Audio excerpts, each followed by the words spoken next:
Is it too early for us to think about how AI, machine learning in particular, will change how we think about ourselves and our world? And the right answer to that question is yes, it is too early. We need to wait to see what will happen. But I don't feel like waiting.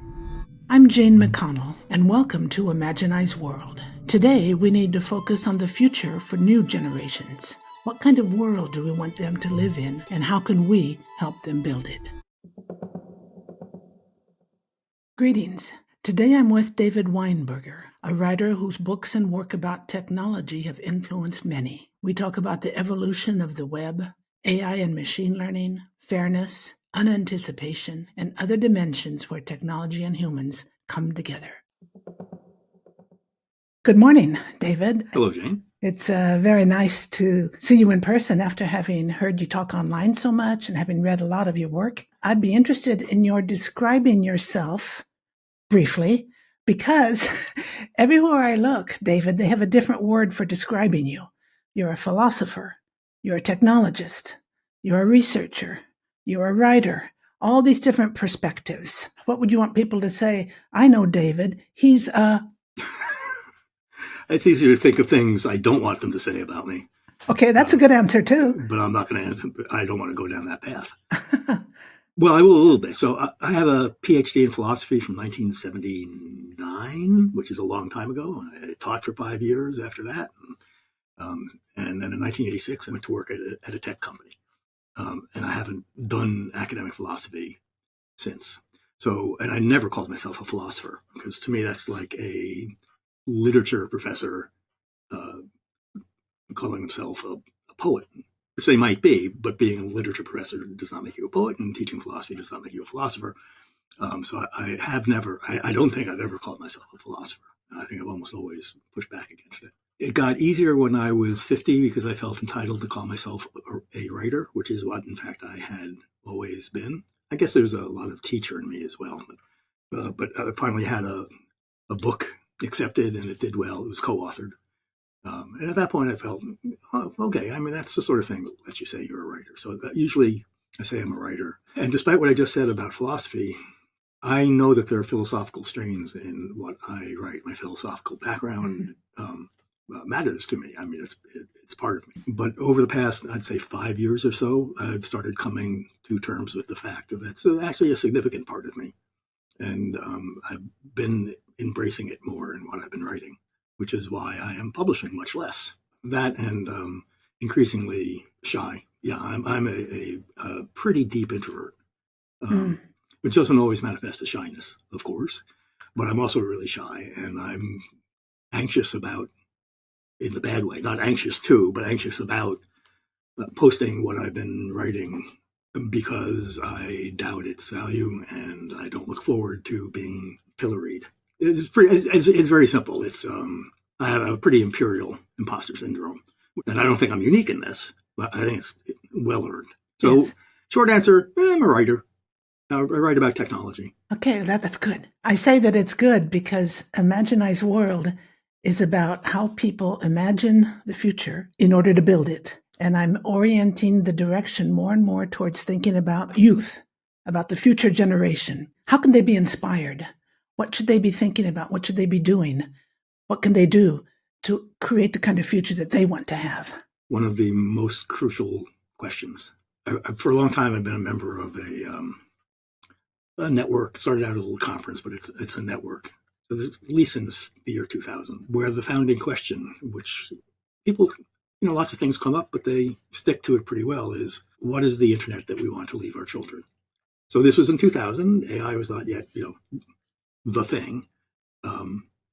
And the internet seemed to be tremendously important, as I think it is. Its founding values were under threat even in 2000. That's a subset of your question, but it's the same sort of conversation. I think they're really, really valuable conversations. I think they're essential conversations. I had a conversation. One of my guests was Sugata Mitra, and he created a hole in the wall in his office in India and put a computer in it, and little kids who couldn't speak English.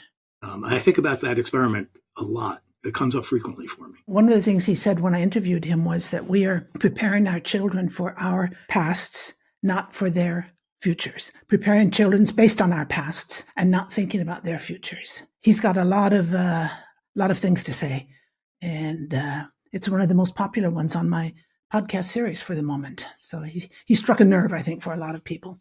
So when I first saw the video, I think maybe I saw him at a conference. And the first time I encountered him, which I think may be the only time that I've seen him in person, it sort of sent, I cut you off as you were describing the experiment. As I recall it, and you'll correct me, he set up a screen in an Indian town, city. Yeah. Yeah. Children came around and they figured out how to use it and how to make their way through the internet without any instruction. And they didn't speak English in the first experiment. Which is really, really surprising, because I have tried to teach, I won't name them, but elders when I was younger, and was not one of them. 25 years ago, tried to teach them how to use a Mac just for personal use. And mainly they wanted it for the internet. And I could not get through all of the cognitive cruft, all that they brought to it, not being able to differentiate a browser window from a tab of a browser. There weren't tabs at the time, I don't think, but from a pop-up message. They were all pictures to this person. And there was no context for understanding that this is a picture that you can interact with. This is an icon on the desktop. It's a picture too, but it acts completely different than most of the other pictures you see, including ones that look like it on a web page.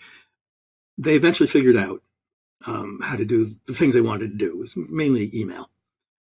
But it was really, really hard. Now, so this was an older person. He was in his 70s. And so it surprised me that people who were more or less blank slates when it comes to tech, kids who haven't seen a computer before, that they got it without instruction. And maybe I should not have instructed them. Maybe I should have thrown them into. So I'm still not sure what to make of that. And I'm also not, it is certainly, and it's a wonderful and really important point, that we are imagining the future, our future, for our children. And that's extremely limiting. Just as trying to make the shift from no computers to computers is really, really cognitively difficult for people who coming into this fully formed. I mean, they're adults. In the same way, it's very limiting to imagine the future of the youth. But we don't have a choice. If we're going to imagine the future, we can only do it from who we are. We can keep ourselves open to learning, of course. Old people, even just adults now, we are inevitably, we're products of our past. We can't ever shake it entirely, which raises the question, I think, a bit. I mean, who should be imagining the future for our children? We sort of have to, because we have to make decisions. Or maybe our children should be doing it. Absolutely. The question is, they're going to become adults under our tutelage when their imagining is going to be better grounded and have more effect, right? They can do something about it. The 5-year-old can't do anything about it. The 25-year-old can. They can invent things. They can legislate things. So it's always going to be really, really messy. And that's why breaks in how we think about the future usually they're not as abrupt as we might think they are. In paradigm shifts, a lot of the old paradigm comes along because it has to. We can't start over from nothing, pretend we don't know anything, we don't have any presuppositions or theories or desires. Just can't do it. You can't jump over your own shadow, as I think Martin Heidegger once said. But that's where we are. Yeah, and I think we need to learn from the past. We can't reject it or ignore it. I think it's important to know it, but be aware that is the past, and that things are constantly changing. That's one of the underlying messages throughout your works. If you would give me the privilege of simply summarizing my thoughts just in one sentence for each book. In 2001, you co-wrote the CluetrainManifesto, and your subtitle was The End of Business as Usual, and that the web is fundamentally a social space. I think people would agree to that today. And then you go on in 2003, and I love this title, Small Pieces Loosely Joined, which is very interesting. But you go on and say, a unified theory of the web. And you talk about how we have all these small pieces, human beings are connected, and the central point that used to link them all together has been removed now. And so now we're in a different kind of web. Then you go on to Everything is Miscellaneous, the Power of the New Digital Disorder.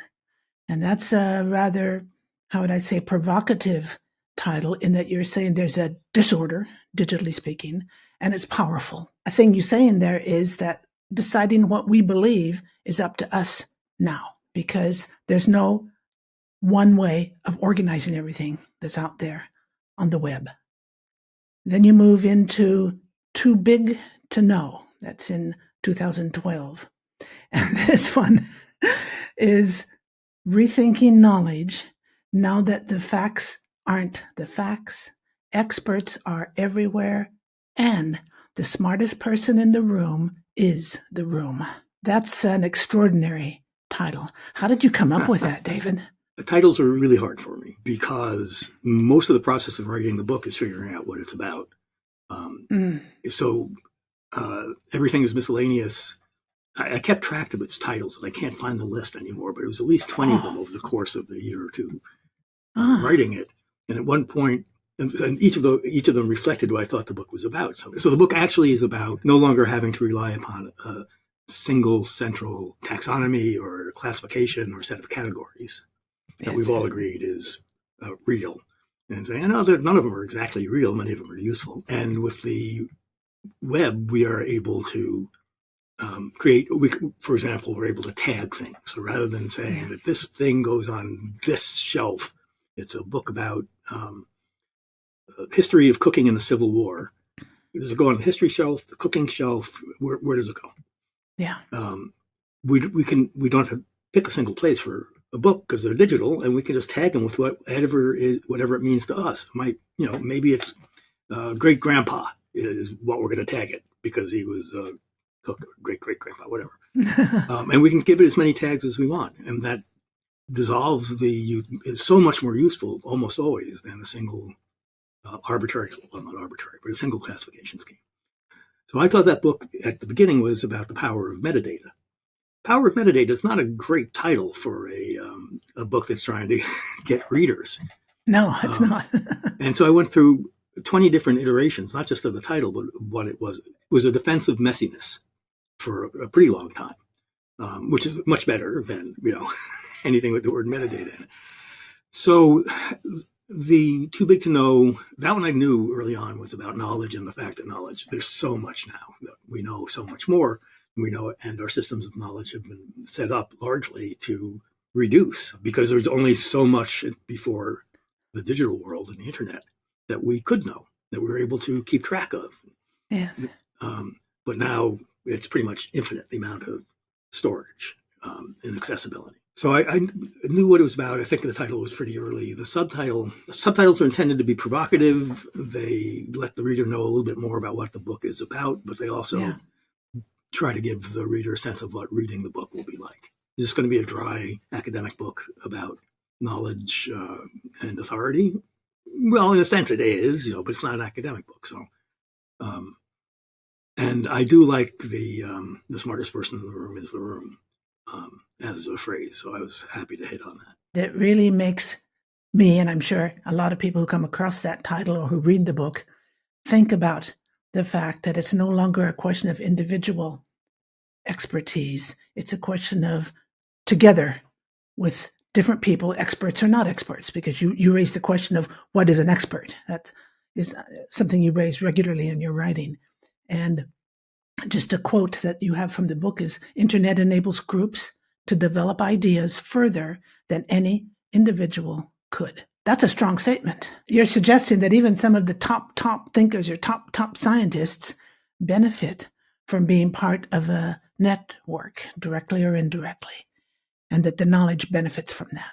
Yes, and I think that's, I'm going to say always the case, but you or somebody is going to think of a case of a solitary genius who just came up with it all himself. And it's hard to deny that happens, although there is also an historical background and context which enabled them to, these are the giants that the person stood upon. And it's so much more so the case now that anybody can participate. But lots of people who don't know much or don't know enough engage in conversations where you'd have to unpack a lot of what they say to help them to see why at least you think that they are factually wrong or whatever. So there is a lot, and I'll call that, if I call it noise, I don't mean it in a totally negative sense, because the person who's engaged in this has the opportunity perhaps to learn a great deal, and likewise for the person who knows more. It's primarily on the internet where we're seeing these ideas emerge and then get debated and refined and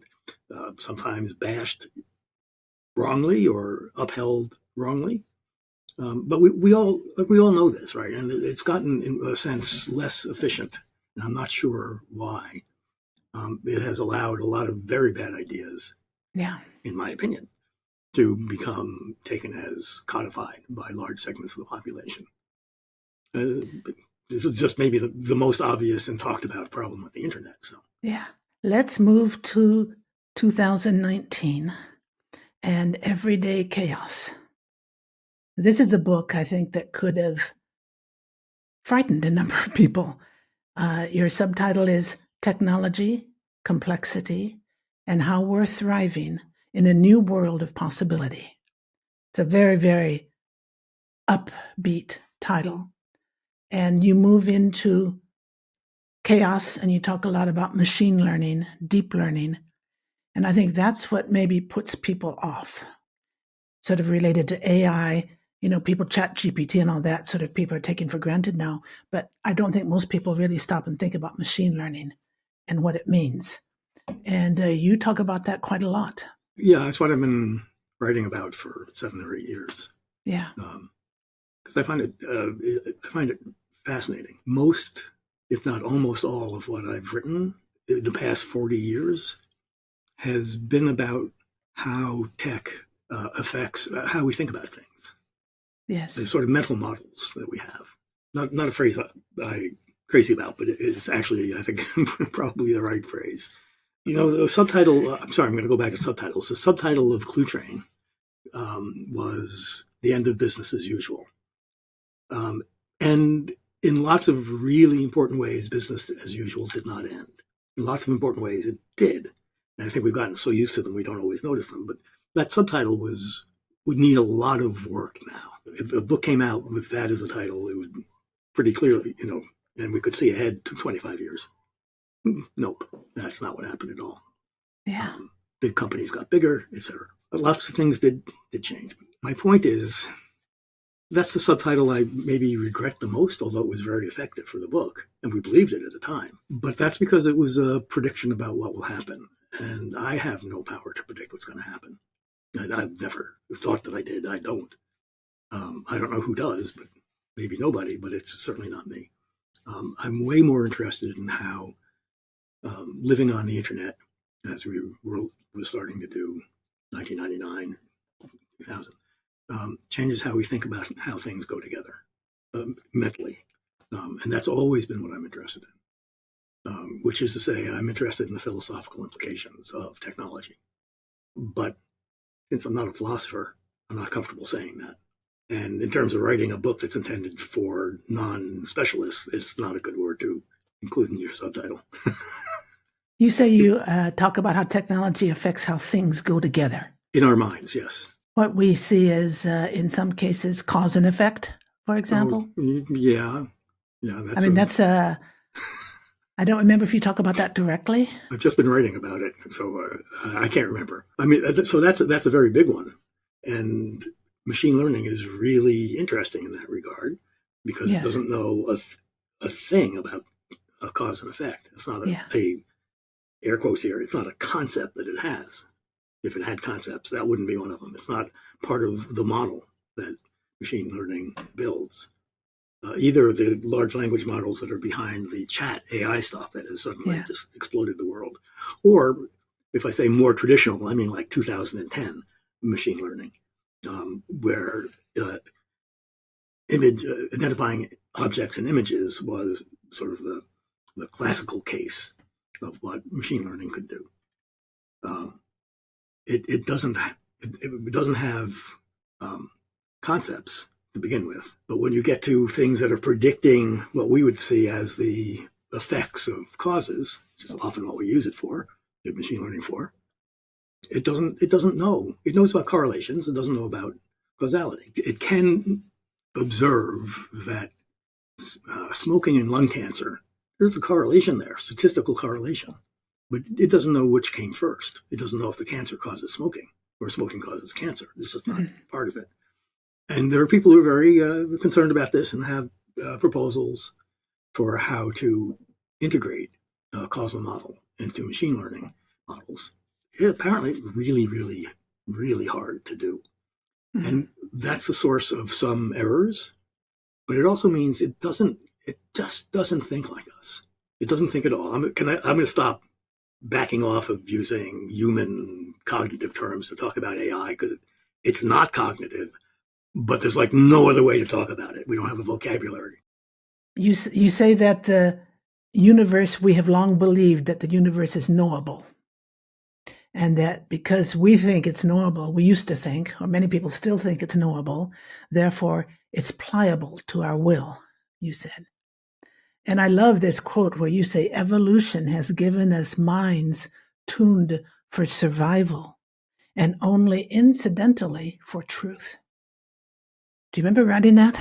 No, of course not. I do remember believing it. I mean, this is a very serious conversation right now, in fact, in the form of the universe is tuned for life, is the claim that's being made by scientists, which is a really big claim. And this is part of the argument in favor of believing that, or can be used to support the argument that we are all living in a simulation.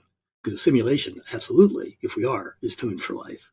But the idea that the entire universe on purpose, and usually the people who are saying this, I think, are saying not on purpose, happens to be the one in a gazillion universes in which life would emerge, and conscious life is just so wildly improbable. And so right now, this is one of the controversial notions that is floating around. I don't believe it was tuned for anything. I have no standing, right? I'm not an astrophysicist or a quantum mechanics person or a multiverse physics theorist. I'm not nothing. But I see no reason to believe or how it helps us to say that the universe is tuned for life or for intelligence. And, there's long been a Darwinian view that, long meaning a few decades, that you can explain everything we need to explain about the evolution of everything, including us. In fact, we work out better if we're tuned for survival than for truth. I mean, that's sort of essential to Darwin. So. One of the things about machine learning that you talk about is the idea that we as citizens, people of the earth, have the right and should know how it's working. So we can therefore, I guess, validate it or agree with it. And you talk about the idea that what's important is knowing the data that goes in, and the understanding of how it works is something beyond us.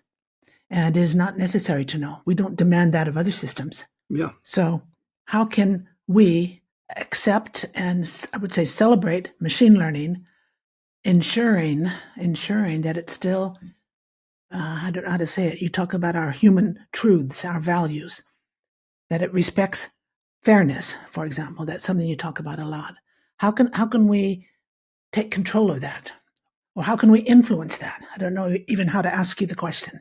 Yeah, those are good ways of asking the question. I mean, we know that AI models are completely capable of being wildly unfair. And sometimes obviously, which is at least better than not obvious, but sometimes obviously, but sometimes not. We don't even know it.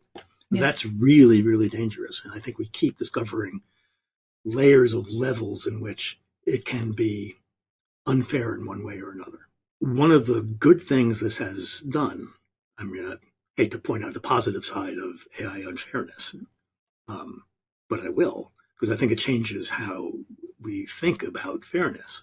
Because if you are involved in trying to fix an unfair model, AI model, it's quite likely that you are going to have to face questions that humans have a great deal of difficulty with.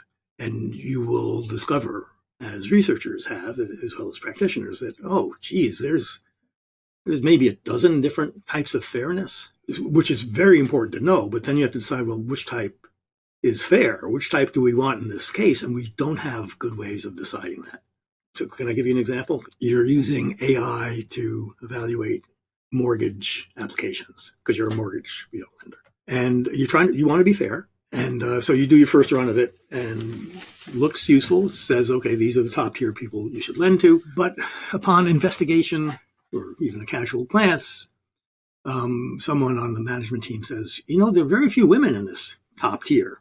And so you go to the AI person who confirms that and confirms that it's actually not even proportional to the number of women, because traditionally, at least in the U.S., fewer women apply for mortgages than men.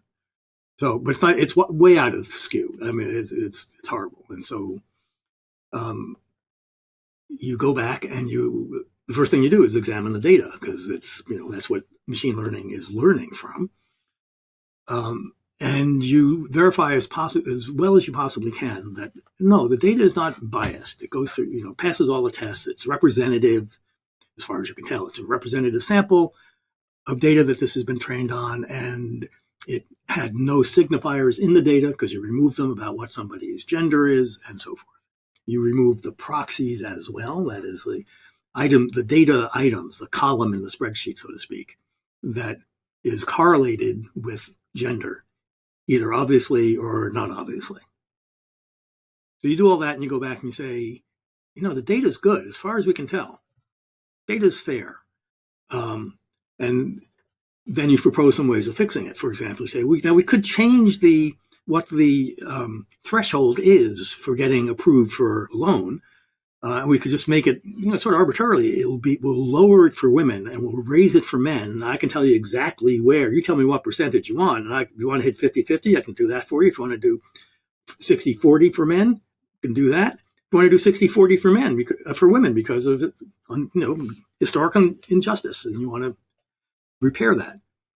And somebody for sure in the management meeting is going to say, well, no, if the data is good, then and it doesn't know about gender, then it's gender blind, and gender blind means fair. Well, it means one type of fairness, right? But there's at least 6 others that you could pose here. Including how many. I'll just give you one example. Look at the men and women who were rejected, and see if more women were unfairly rejected. They should have been approved by any normal measure, but they weren't. And if it's a higher percentage of women than of men, then that's another type of unfairness. It's exactly the same as not promoting women because they're invisible to you or whatever. So there's at least 6. There's probably a dozen, up to 20, maybe more types of fairness. And fairness in the history of philosophy has been treated like folk medicine by doctors. That is, it's how many cookies do you give a kid, right? Is it the same number, different number? And so philosophy has, until the 1970s, paid zero attention to fairness. And now it is the core ethical question posed to AI. Shouldn't be the only one, but it is the one that they have conferences on fairness. It's really, really good that we are forcing in our encounter with AI. It's forcing us to face the fact that fairness is really complicated. It's also forcing us to face the fact of having to specify exactly what would be fair. Let's say we go with the threshold things. Well, what's the right threshold? How do you decide that? And we're very uncomfortable giving an exact number, by the way. That's a really important discussion and to have and realization to make. So yes, it can be horribly unfair, and that I don't mean to minimize that at all.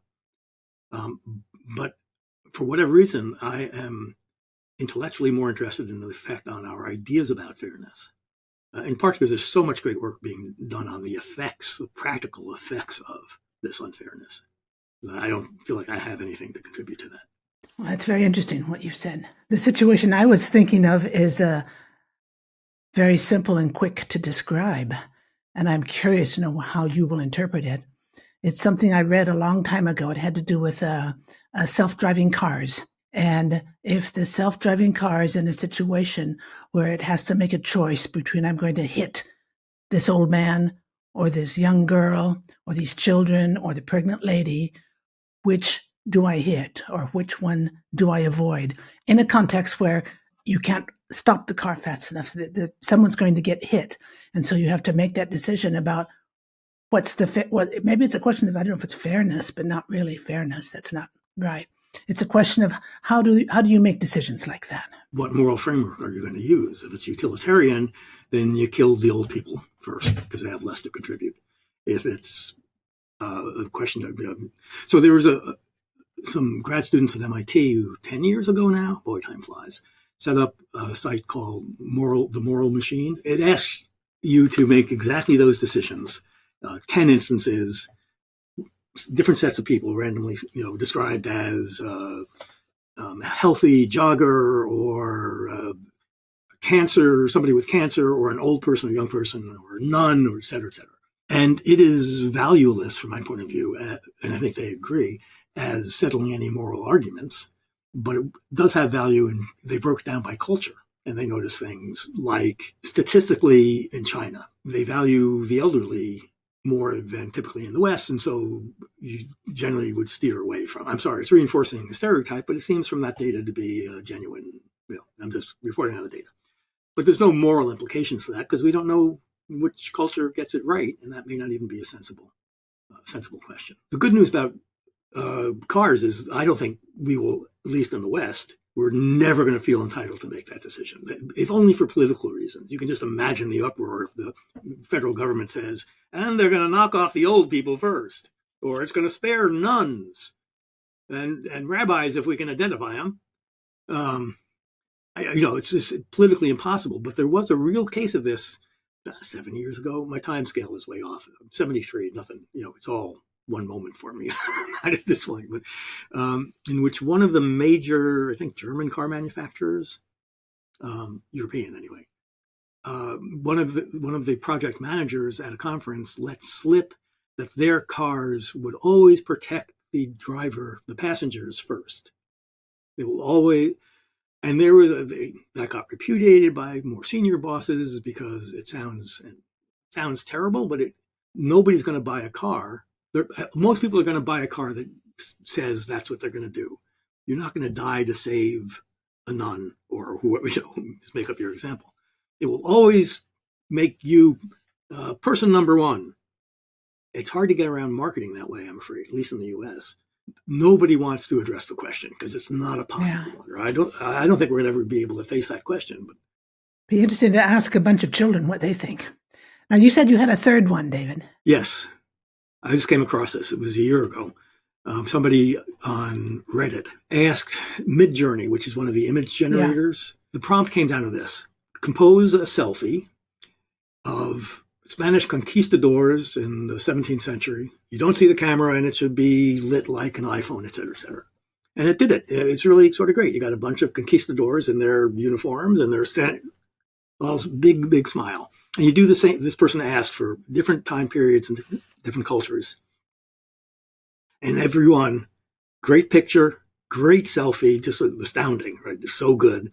And everybody has a big, big smile looking up at it, including the Aztec warriors who were being ferociously and horrendously killed, dying to try to protect their culture, a genocidal attack on the Aztecs. But they got a big old, as an article about it said, a big old American smile. Actually, somebody on the Reddit thread said, because the Redditors were, oh, this is so wonderful, it shows that we're all the same. And about 25 comments in, somebody says, no, it shows that AI thinks that we're all Americans. Because it is a big American smile. So there's some really good writing about this. It's a very subtle form of bias.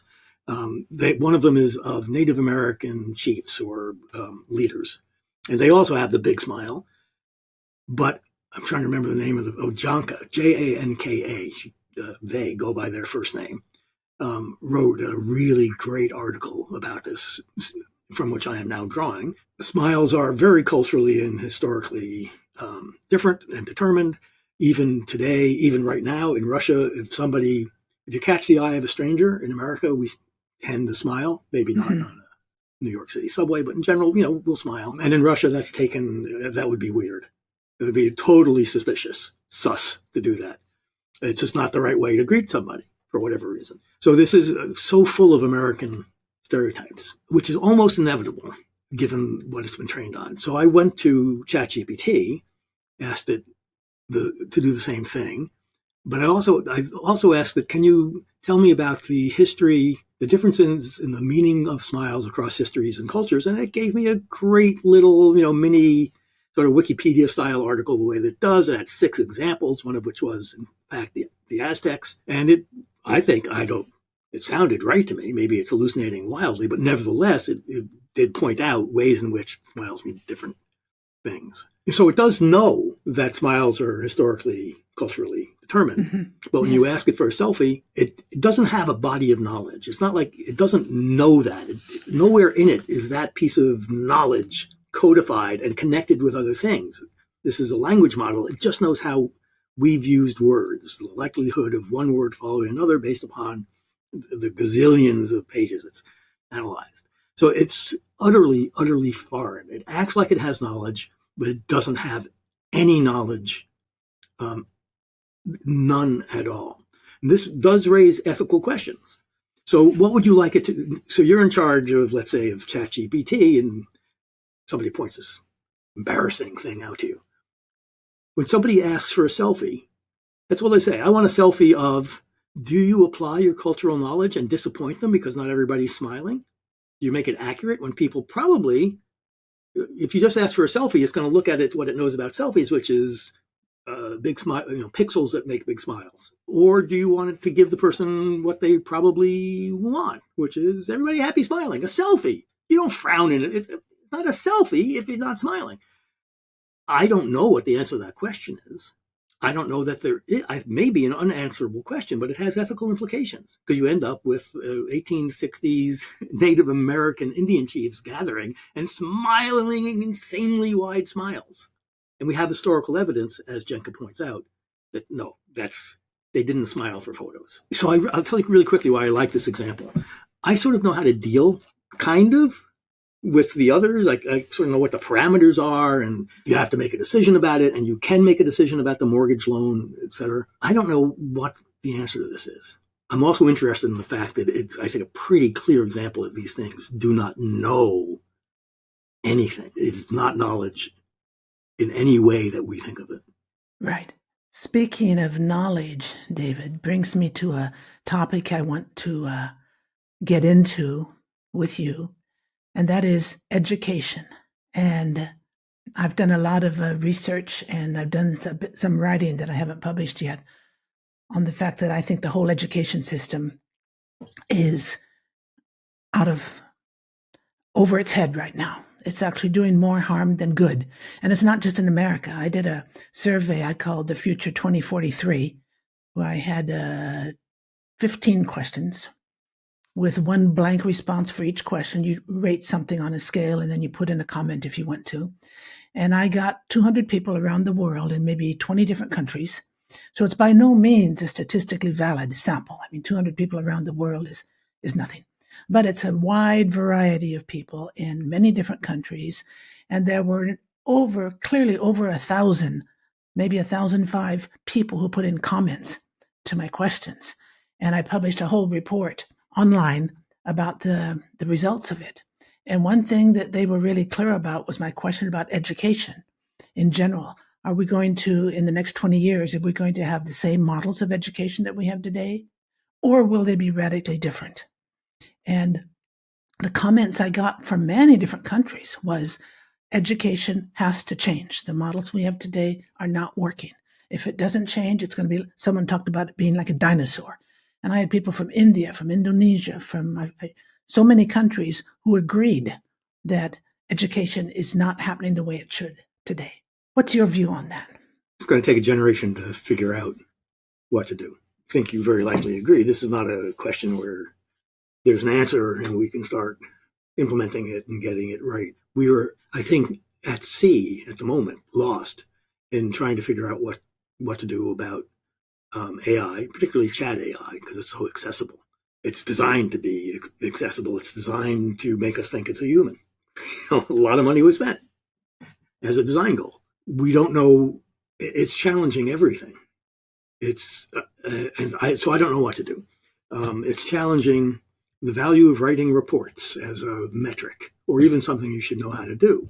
I personally think that very few people in the course of their life write reports after they leave school. In one way, it's a weird thing to spend so much time training people on, but it's also a way of training them how to read reports, how to read and evaluate and think about and extend, how to extend their own thinking, all of which are really valuable. I'm not sure that reports, that writing in that form is the right way of doing it, is the best way of doing it. Knowledge has become much more conversational, which has great drawbacks because we lose some of the certainty that having a validated, agreed upon body of knowledge gives us. We know what to refer to, and we know we're safe if we take this, even if it turns out to be wrong. Well, it wasn't me who made the mistake. It was part of the culture or the person who wrote it, which is why references are so important and so badly missed from the chat AI stuff. Dana Boyd is a really important and wonderful person, but she's a very important person in organizing social research. And I'm a big admirer of her. So maybe 5 years ago, something like that, she wrote an article which I take as it's not enough to teach students critical thinking skills, or in philosophy, we would call it informal logic, where you find the flaws of what somebody's saying, the logical flaws one way or another. In fact, there's a danger to doing that because you're teaching students how not to believe things, which is good. But it's actually more important at this point to teach them how to believe things, how to come to belief. That's so I'm not going to say she's saying that's more important. I'm saying that's more important. She may agree or not. Especially since, from my point of view, being old, I grew up when there were 3 networks on TV, and they each had 6 o'clock news reports, half an hour, 22 minutes total, with 3 white guys. And if you watch that, you had done your civic duty. And it was reliable in some sense. It was taken as being a reliable stream of news. It was highly filtered by the privilege of the people who were putting it together. But it was generally not wildly wrong.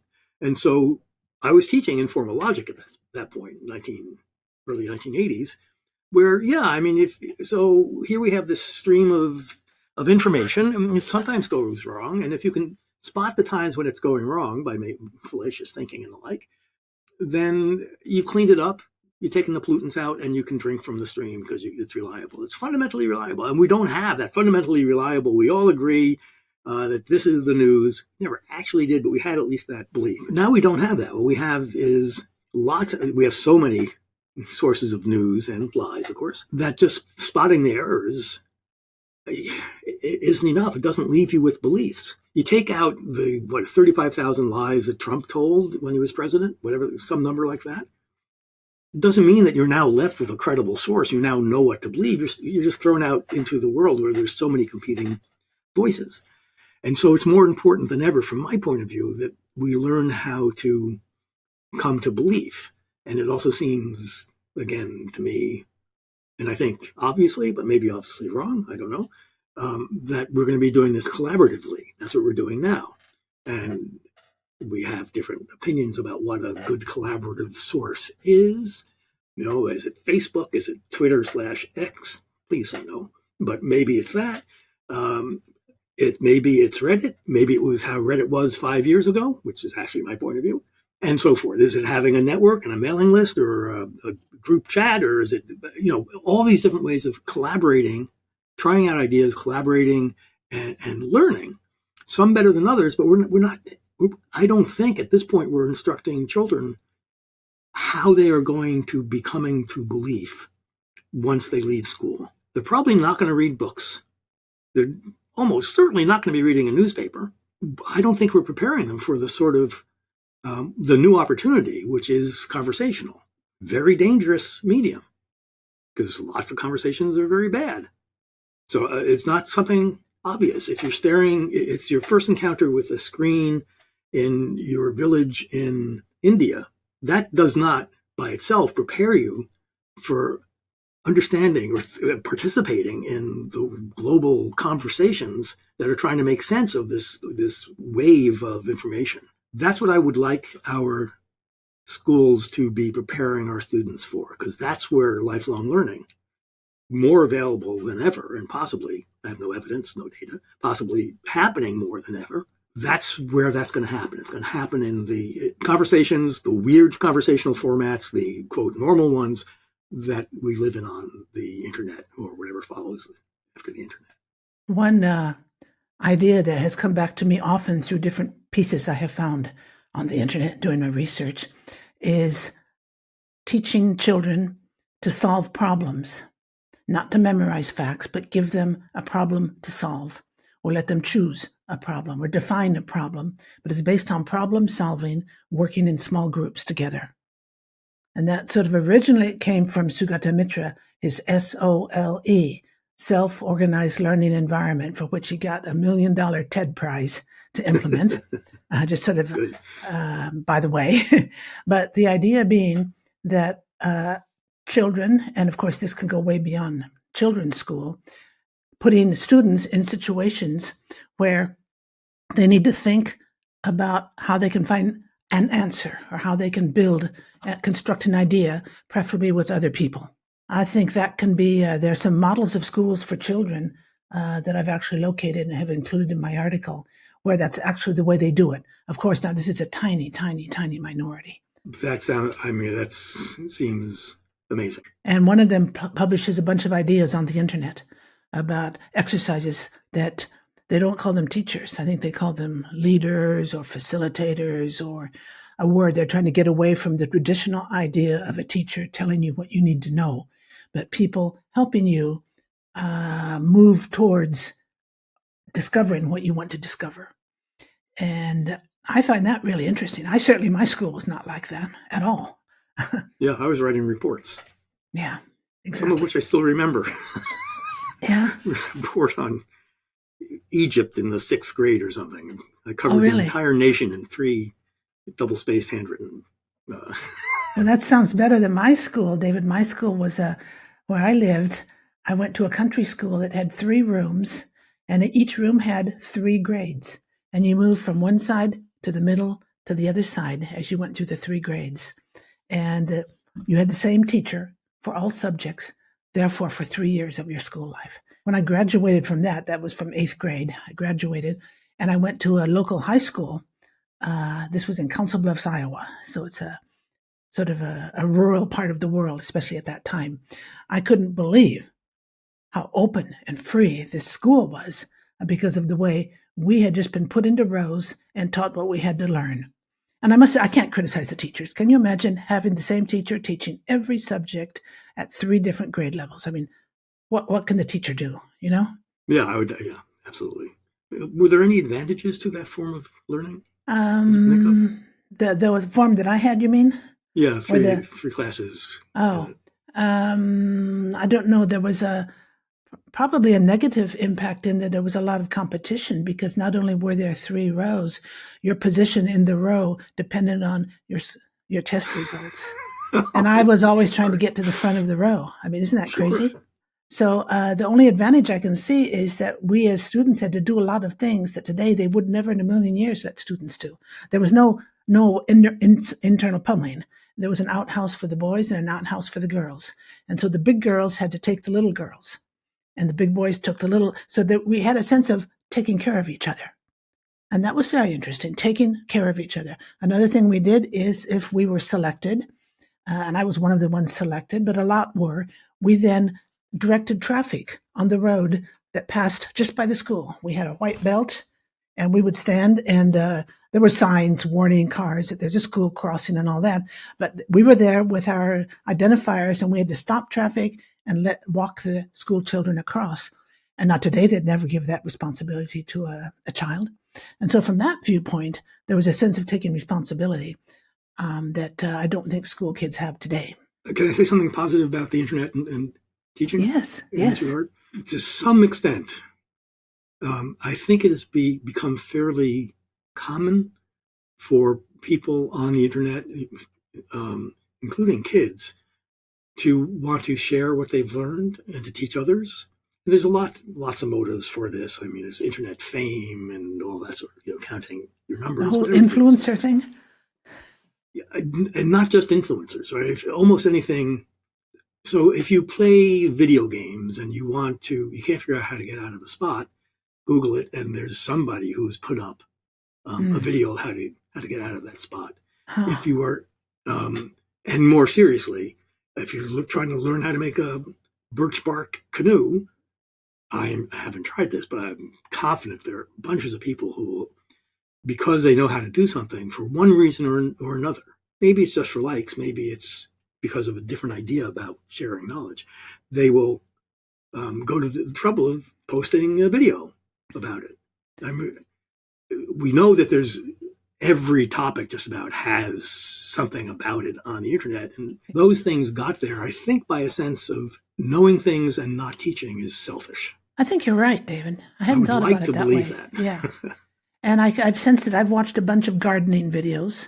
My husband's watched a bunch of things about tasks around the house that he needs to correct and so on. And often the person there is excited to be sharing. They are really, it's what you're saying. It's the fact that they've learned something and they want other people to avoid the mistakes they made at the beginning. That's really strong in gardening and growing things. It's strong, it's strong in a lot of areas, from not tying to cooking. Yeah. David, where are you going now? What journey are you on after everything you've done over the last, 40 years? So I've been aware of you only since 2001. I'm curious to know how you see your movement, I would say, towards the future. I've been working for a few years on a proposal for a book, which seems like a very long time to me, because I'm a little obsessive about it, and I'm not sure why. And the book keeps changing shape the way that as we talked about, the titles change because what the book is about changes, even though it's really sort of the same book. But I think I'm getting closer, and the reason why the proposal takes so long to write is that I pretty much have to map out in some detail the chapters. And for me, not just what they are about, but the sort of argument or how I'm going to talk about it. And I think I'm pretty close. I hope I'm very close to having a proposal I can try to shop around. The premise of it is, I fully believe the premise. The premise is that we've tended, for whatever reason, to understand ourselves and our world in terms of the dominant technology of the time. You can take this back at least to the 1600s, when watches were the incredible, mind-blowing technology of the time, and they actually still are, the handmade timepieces. And we started thinking about the world as a clock, the universe as a clockwork. We even called it that, where it had the mechanical characteristics of a clock. And then you can look at various ages. Steam engines had a huge impact on how we think about our psychology, and among other things. Computers certainly, where everything became information and processing through set and logical procedures. Internet, everything began to look like a crazy, wild web or network, but now we're in the age of AI. So I take that as, that's a solid premise, and if somebody wants to argue, that's fine. I think it's true enough. So the more or less outlandish question that the book asks, and I recognize that it is, well, is it too early for us to think about how AI, machine learning in particular, will change how we think about ourselves and our world? And the right answer to that question is yes, it is too early. We need to wait to see what will happen. But I don't feel like waiting. And I'm willing to be, it's a speculative book, and it's positioned as speculative. And so it asks what concepts like creativity look like in light of AI, or free will, which is an odd one, or knowledge, which is a more solid one, or causality, which is, again, pretty solid, and all the way up to what we think a thing is, an object is, which I'd been writing about for a long time, but then simulation theory came along, the idea that we might be living in a simulation started being taken seriously. Not so much by me, but it's really interesting because in the simulated world, everything works exactly as it does in the real world, except there's no matter. It's all digital. So we think things have substance and matter, but in the digital simulation, no, it's just it's just bits, which has a very direct effect on how we think about things. If we were to start believing that we live in a simulation, either it's not going to make any difference to us because in the simulation it's exactly the same as where we currently are, or we may start to think that underneath the appearance of matter, of the solidity of this cup, it's just programming. It's just bits. So it goes all the way. The book goes all the way through what we think things are, which actually takes me back to my doctoral dissertation. I realized about 2 years into this that, that's what my doctoral dissertation was on. I'm still thinking about that, apparently. It was about the nature of things. Yeah.